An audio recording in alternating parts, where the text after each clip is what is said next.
మంది నిజాలనేది మనసులో ఉన్నది ఒక్కొక్కసారి సమయం సందర్భం బట్టి మనసులో ఉన్న మాట బయటకు వస్తుంది. మా నెల్లూరులో అప్పుడప్పుడు ఎక్కువ మాట్లాడుతూ మమ్మల్ని బాగా తీవ్రంగా విమర్శిస్తూ ఒక ఆయన ఉన్నాడు, కోటంరెడ్డి శ్రీనివాసరెడ్డి. ఒక 3 రోజుల క్రితం అనుకుంటా పక్క నియోజకవర్గానికి వెళ్ళి ఒక మాట అన్నాడు. పాపం తాను కడుపులో ఉన్న మాట, తాను మనసులో ఉన్న మాట, తెలుగుదేశం పార్టీ కార్యకర్తలు మనసులో ఉన్న మాట ఏమో తెలియదు కానీ ఈ డబ్బున్న వాళ్ళు వస్తారు పోతా ఉంటారు,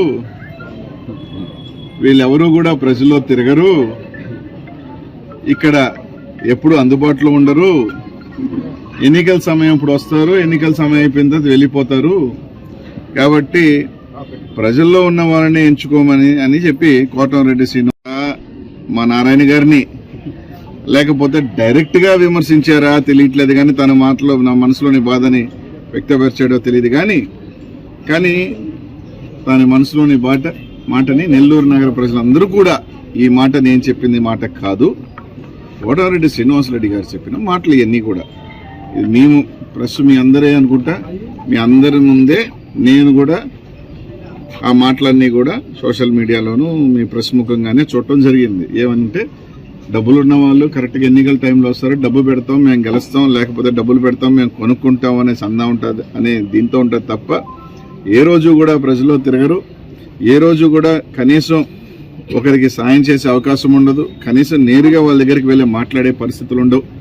కాబట్టి మీరు అందరూ కూడా ఆలోచన చేయండి, ఎవరికి ఓట్లేయాలా, ఎప్పుడు కష్టం వచ్చినా నష్టం వచ్చినా ప్రజలో తిరిగే వాళ్ళకే ఓట్లేయమని చెప్పాడు. కాబట్టి నెల్లూరు నగర నియోజకవర్గానికి తెలిసి మంచో చెడు నెల్లూరు నగరంలో అనిల్ కుమార్ యాదవ్ తిరుగుతూ ఉన్నాడు.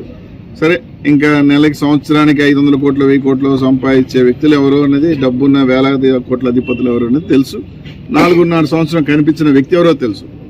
అంటే ప్రజలు కూడా వాళ్ళ పార్టీ నాయకులు చెప్పిందే ఆలోచన చేయమని, ఎన్నికలు వచ్చినాయి, ఈ 3 రోజుల పాటు ప్రతిదానికి కనిపిస్తాం, 4.5 సంవత్సరం క్రిస్మస్ కనిపించాం, ఎలక్షన్ ఉన్న 3 నెలల ముందున క్రిస్మస్ కనిపిస్తాం, 4 నెలల ముందు 4 సంవత్సరాల రంజాన్ పండుగ కనిపించాం, ఎలక్షన్ 3 నెలల ముందు అన్ని మసీదుల దగ్గర దర్శనమిస్తాం, 4.5 సంవత్సరం సంక్రాంతి పండుగకి కనిపించాం, రేపు రాబోయే సంక్రాంతిలో 3 రోజులు దర్శనమిస్తాం, అది గొబ్బెమ్మల పండుగ పెద్దల పండుగ అన్నిటికీ దర్శనమిస్తాం. ఇప్పుడు కష్టం వస్తే నేనున్నాను అని 4.5 సంవత్సరం కనిపించిన భుజం ధడతాం, 3 నెలల తర్వాత కనిపించాం, వస్తే కనిపించాం, కనీసం మన వర్షం వచ్చినా కనిపిస్తా ఉంటే అది లేదు. కనీసం నేను ఇప్పటికే అడుగుతున్నానయ్యా, వర్షం వచ్చిన నెల అయినా వర్షం వచ్చిన ప్రాంతాలకు వెళ్ళి ఉన్నాడు కనుక్కోండి, నాకు తెలిసి రాలా. కాబట్టి నిన్న ఏదో చెప్పాడు, బలిజలకి వైసీపీ ప్రభుత్వం ఇది చేసింది, కనీసం జగన్మోహన్ రెడ్డి గారి ప్రభుత్వం వచ్చిన తర్వాత ఈరోజు ఒక్కసారి ఆలోచించండి, కాపు నేస్తం మీద ఎంతమంది బలిజ సోదర కుటుంబాలకి ఈరోజు నేరుగా సహాయం అందుతుంది. మీ ప్రభుత్వంగా కూడా తీస్తే ఎంతమంది కార్పొరేటర్లు కానీ, ఎంతమంది నాయకులు కానీ, ఎంతమంది మంత్రులు కానీ ఈ ప్రభుత్వంలో అయ్యారు. కాబట్టి నోరుందని కదా అని మీ ఇష్టం వచ్చినట్టు మాట్లాడేస్తే మీకు నచ్చినట్టు. ఈరోజు మళ్ళీ అడుగుతున్నానబ్బా, ఎంతమంది మీ బలిజ సోదరులకి ఫ్రీ సీట్ ఇచ్చావో చెప్పు. ఒక స్కూల్ సీట్ ఇచ్చావా, ఒక ఇంటర్మీడియట్ సీట్ ఇచ్చావా, కనీసం మీ మెడికల్ కాలేజ్లో కనీసం ఫీజు తగ్గించావా? ఇవన్నీ పక్కన పెడదాం. కనీసం ఒక్కరికన్నా వైద్యం అన్నా ఫ్రీగా చేయించావా? ఒక్కరికైనా చెప్పండి. ఎన్నికల పోటీ ముందు పక్కన పెడదాం.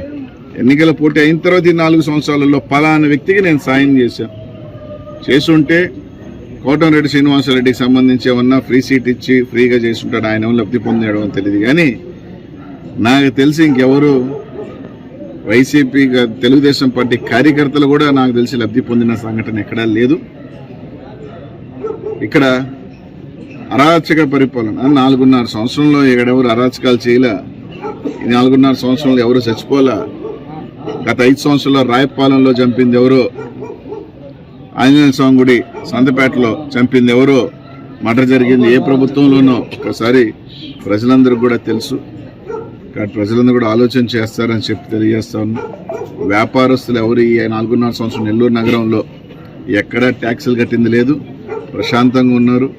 కాబట్టి వ్యాపారులందరూ కూడా ఇదిగా ఉన్నారు అని చెప్పి తెలియజేస్తా ఉన్నా. ఈరోజు సింపుల్ అబ్బా, చాలా మంది చెప్తూ ఉన్నారు, రేపు చెప్తాలే.